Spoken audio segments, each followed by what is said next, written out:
Tõenäoliselt oled juba näinud Tucker Carlsoni intervjuud New York Timesiga, kus ta sai täielikult paljastatud ja jäi vahele silmnähtava valetamisega. Videod läksid täielikult viraalseks. Ja muidugi Tucker oma klassikalises Tuckeri stiilis otsustab postitada klipi, kus Tucker pöörab olukorra New York Timesi reporterile vastu, arvates, et ta pääseb sellest välja, kuigi me kõik nägime, mis tegelikult juhtus. Ja see pakub mulle tohutult meelelahutust. Lisaks sellele, et ta üritas rünnata Mike Huckabeed, mis paljastas ta täieliku kaotajana. Ma arvan, et see koomiline klipp Ami Kossakilt on ilmselt üks parimaid viise selle täieliku fiasko kokkuvõtmiseks, mis see intervjuu oli. Teie suhtest presidendiga ja sellest, milline see praegu on. Millal te viimati ovaalkabinetis käisite? See oli mõned kuud tagasi. Ma käisin ovaalkabinetis. Ma olin tegelikult mitu korda käinud. Päris palju. Ja mida te seal nägite? Teate, kõik teavad seda, aga ma lihtsalt kinnitan seda. Näiteks Bibi oli seal enne mind. Ja tal oli ilmselt relv Trumpi pea juures. Tõesti? Päris relv, laetud relv. Sa ütled, et Benjamin Netanyahu hoidis relva tema pea juures. Ja ta hoidis Donald Trumpi kägistus võttes. Ma tean, et Donald Trumpil oli maadustaust. Ta oli mingil hetkel seotud WWE'ga, aga ilmselgelt see ei lugenud üldse. Ta on nii hea. Ja Bibil oli relv tema pea juures ja ütles, me läheme Iraani, me teeme selle ära. Ja Trump ütles, ei. Ja sa nägid seda oma silmaga. Ma mõtlen, Washingtoni sisering teab seda. Nad teavad seda. Oota, kas see siis juhtus või ei juhtunud? Ma ise ei olnud ruumis, aga ma kujutan ette, et midagi sellist toimus. Ma mõtlen, sa ei käi mitu korda Washingtonis ilma, et prooviksid presidenti oma eesmärkide nimel mõjutada. See on siis kokkuvõte sellest, milline see intervjuu tundus. Ja ma arvan, et see on üsna täpne. Muide, tere tulemast saatesse Pushback. Mina olen teie saatejuht Meira K. Kindlasti vajutage tellimisnuppu ja andke sellele nupule hoogu juurde. Et seda videot rohkem esile tõsta, minge kindlasti vaatama Ami Kossakit, kes teeb suurepärast tööd, ta on tõeliselt naljakas, imiteerib neid ja toob väga hästi välja, mis tegelikult toimub. Nüüd, selles intervjuus, nagu me võib-olla mainisime, võtab ta sihikule Mike Huckabee. Neile, kes ei tea, ta on Ameerika Ühendriikide suursaadik Iisraelis. Ja Mike on Tuckerit terve elu tundnud ning vastas sellele hiljuti. Võib-olla vaatame seda kohe varsti. Aga naudime veel natuke, sest mulle tõesti väga meeldib Amit vaadata. Aga sa lõpetad? Vabandust, ma olen segaduses. Olgu, mis on teie hinnang president Trumpile praegu? Ma proovisin presidendiga suhelda. Ma läksin metsa ja karjusin. Ära tee seda. Ma ei tea, kas see oli tõhus. Ma ei tea, kas ta kuulis mind. Aga ma kindlasti proovisin seda teha. Ma tegin seda. Ma arvan, et on võimalik, et Donald Trump võib olla võlur. Mis? Ma tõesti usun seda. Ma usun, mida sa sellega mõtled? Viimati, kui ma olin ovaalkabinetis, astusin sisse ja ühel hetkel vaatas kabineti ülem mind ning Donald Trump ise vaatas mind. Ta ütles, sa ei pääse siit läbi. Ja ma mõtlesin, et see ei ole meie president. See on Gandalf, valge Gandalf. Ja pole midagi. See on nii hea, sest kui sa seda niimoodi näed, siis äkki hakkad aru saama, oh jumal, kõik, mida see mees suust välja ajab, on lihtsalt jama. Aga kuidagi paneb ta selle kõlama veenvalt, aga see on lihtsalt jama. Muide, valge olemises ei ole midagi halba. Ma ütlen seda valge inimesena, mehena, kristlasena. Aga Trump võib olla võlur. Nii et kui ma sinust õigesti aru saan. Sa ütled, et sa tõesti usud, et president Donald Trump võib olla Gandalf sõrmuste isandast. Ma ei tea. Aga ma arvan, et me peaksime saama neid küsimusi esitada. Olgu, liigume edasi. Milline on sinu praegune suhe Turning Point USA-ga? Ma olen alati armastanud Tipi USA-d. Mulle on see organisatsioon alati meeldinud ja ma olen seal korduvalt esinenud. Nad ei kutsunud mind sel aastal esinema. Ja nii see lihtsalt ongi. Aga ma olen alati nende üritustel osalenud. Muide, ma pole kunagi raha küsinud. Olen alati teinud seda tasuta. Ja nad maksid mulle alati palju. Tõesti palju. Nii et jah, ja kas sa arvad, et Tipi USA kui organisatsioon on languses? Ma pole neil kunagi raha küsinud, ma teen seda alati tasuta, aga nad on mulle palju maksnud, väga palju. Klassika, täpselt nii, nagu ta valetab. Ta lihtsalt valetab. Oh, Ami, sa oled ise ennast ületanud. Mul pole õrna aimugi, aga jah, mul on lihtsalt küsimused, täiesti õigustatud küsimused. Ja niipea, kui sa küsid, oled sa sotsialist, kommunist, antisemiit? Ei, mul on lihtsalt õigustatud küsimused. Näiteks, mis juhtus Charlie Kirkiga? Kas kapitali tuleks maksustada poole väiksema määraga kui tööjõudu? Mis on Bibi Netanyahu isa teine nimi? Või kui teemon vägistab sind ilma kaitsevahendita, kas peaksid end suguhaiguste suhtes kontrollima? Sest see sügeleb. Olgu, räägi mulle rohkem J.D. Vance'ist. Kes on J.D. Vance? J.D. Vance, asepresident. Mina, J.D. kui teemant sind ägistab, siis võib-olla pead nüüd üle kontrollima minu ülejäänud osa suhtes, sest sa saad sellest teada. Geniaalne. Mida ma oskan öelda? Need on lihtsalt tähed, J ja D. Ma mõtlen J, inimesed hakkavad ütlema, nats, J. Aga need on minu jaoks lihtsalt tähed. Need on minu jaoks lihtsalt tähestiku tähed. Sa ütled mulle, et sa ei tea, kes on J.D. Vance. Ma tõesti ei tea, kes see on.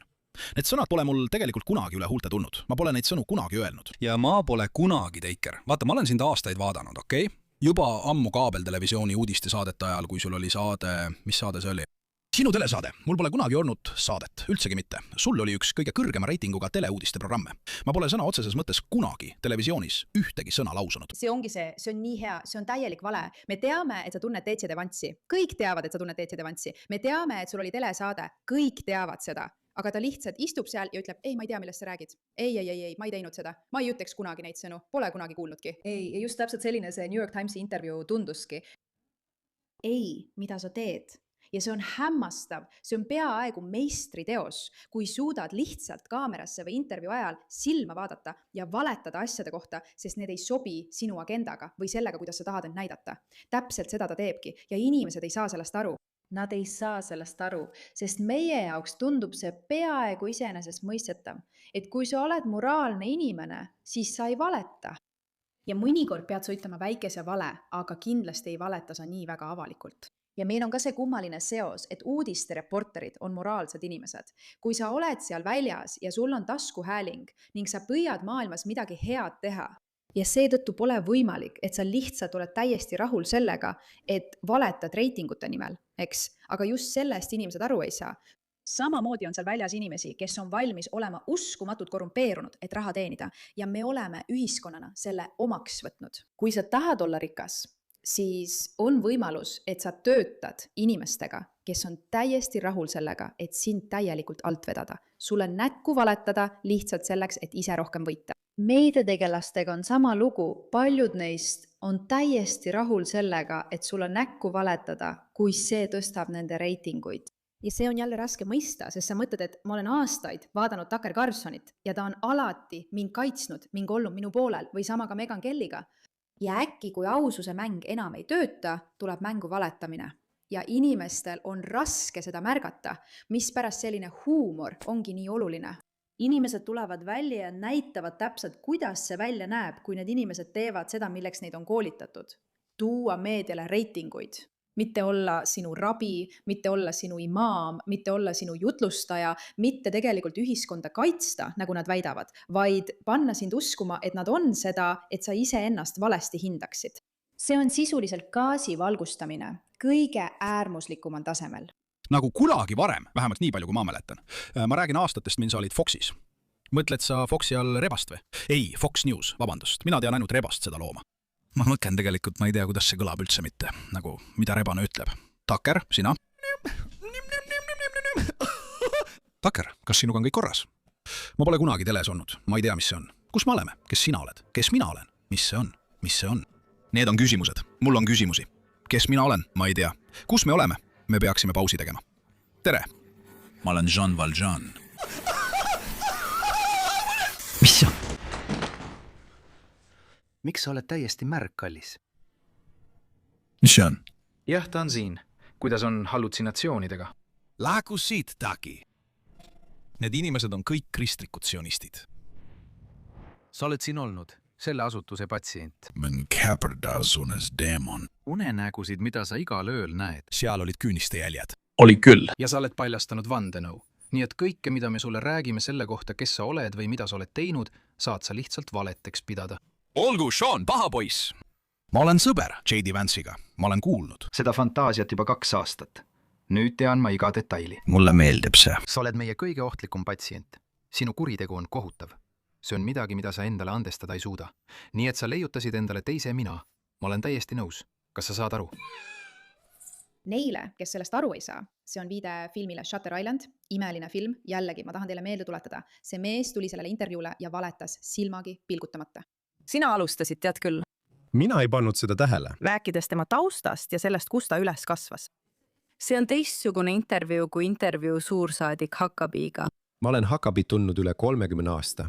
Ta on olnud avaliku elu tegelane üle 30 aasta. Aga üks oli süüdistav, sa ehitasid süüdistust üles. teine oli sõbralik. Ma mõtlen, sa maadlesid üsna jõuliselt, kui ma oleksin kõigega nõus, mida Fuentes ütles, siis ma lihtsalt ütleksin seda. Ma lihtsalt ütleksin seda. Pole mingit vajadust püüda mu motiive välja lugeda, kui ma ütlen need selgelt välja. Ma arvan, et ma räägin tõtt. ma tean, aga nagu sa oled tunnistanud. Jään oma motiive välja ütlema. Sa kasutad mõnikord küsimusi kui üht viisi. Kui ma saaksin lihtsalt oma motiivid välja öelda, siis sa võid mind kas uskuda või mitte. Ja ma olen seda palju kordi teinud, aga ma teen seda veel kord. Ja ütlen, et ma polnud kunagi Fuentesist kuulnud. Ma kuulsin temast esimest korda siis, kui ta ründas mind ja mu perekonda, mis ajas mind vihaseks. Ma läksin õnge. Ja siis ma mõtlesin, et see tüüp tundub olevat väga mõjukas, nagu ma kogu aeg kuulen. Laseme tal rääkida, mida tal öelda on. See on vale. Kõik olid Nick Fuentesest kuulnud, eriti selle liikumise inimesed. Aga see video ei ole Nick Fuentesest ega Mike Huckabeest, kes nagu ma varem ütlesin, tuli seda kaitsma. Ma olen tõesti hakanud tundma siirast kaastunnet Tucker Carlsoni vastu. Ta on kindlasti... Muide, nii reageerib inimene, kellel on tõelised väärtused ja moraal, kellelegi nagu Tucker Carlson, öeldes, et tal on temast kahju ja ta tunneb kaasa kõige toimuva pärast. On allakäigus spiraalis. Ta on mingil moel tasakaalust väljas ja ma ei ütle seda naljatamisi, ma ei ütle seda ka kriitiliselt.